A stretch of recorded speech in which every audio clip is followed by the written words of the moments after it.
Hi friends, எல்லாரும் நல்லா இருக்கீங்களா? உங்கள் ஃபேமிலி மெம்பர்ஸ்லாம் நல்லா இருக்காங்களா? நாங்கள் எல்லோரும் நல்லா இருக்கோம் அண்ணா. உங்களை தான் சிறிது நாட்களாக பார்க்கில் விளையாட வருவதில்லையே, ஏன்?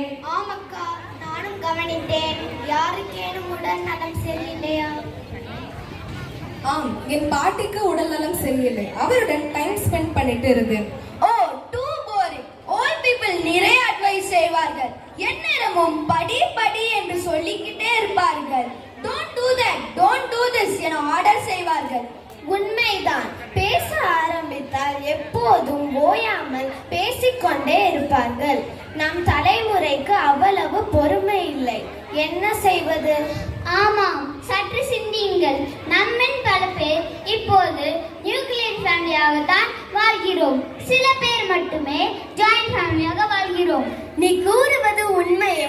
ஒர்க் ஆர் ஸ்டடீஸ் காரணமாக குடும்ப உறுப்பினர்கள் பிரிந்து வாழும் நிலை உள்ளது. எனினும் வாட்ஸ்அப் வீடியோ கால் மூலம் தொடர்பில் உள்ளது மகிழ்ச்சியாக இருக்கிறது.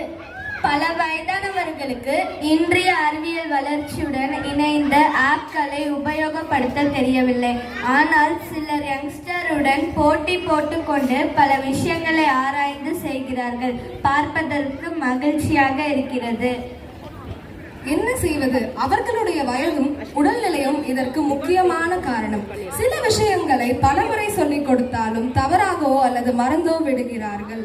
தவறுதலாக ஜிபே பண்ணுவது, பேமெண்ட் லிங்கை கிளிக் செய்வது, ஓடிபி ஷேர் செய்வது போன்ற தவறுகளை செய்து விடுகிறார்கள். இதனால் நஷ்டமாகி விடுகிறது.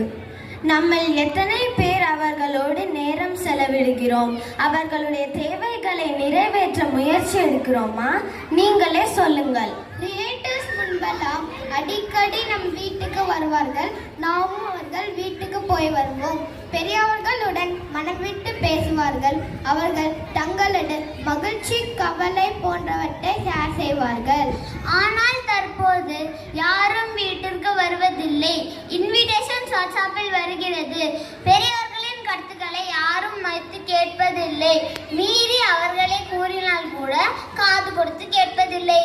இந்நாளில் நாம் அணியும் உடை, நாம் உண்ணும் உணவு, they don't like always. அந்த காலத்திலே நாம் எல்லாம் என்று ஆரம்பித்து போர் அடிக்கிறார்கள்.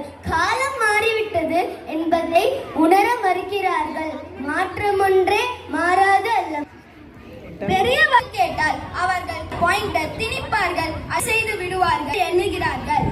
ஆமா, நம் வீட்டு பழக்க வழக்கங்களை அடுத்த தலைமுறைக்கு கொடுக்க வீட்டில் பெரிய வேண்டும். நம் ஒவ்வொருத்தரிடமும் மற்றவர் ஷேர் செய்வதற்கு ஒரு ஹாப்பி நியூஸ், ஒரு சேட் நியூஸ் அல்லது ஒரு டெசிஷன் செய்ய செய்தி கட்டாயம் இருக்கும்.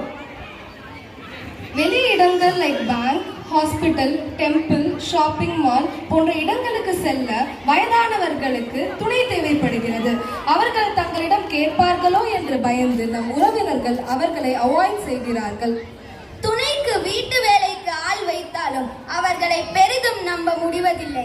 வேலையாட்கள் எப்போது வேண்டும் என்றாலும் வேலையை விட்டு சென்று விடலாம். மேலும் நம் வீட்டு விஷயங்களை அடுத்தவருக்கு ஷேர் செய்யலாம் என்று பதைப்பு உள்ளது.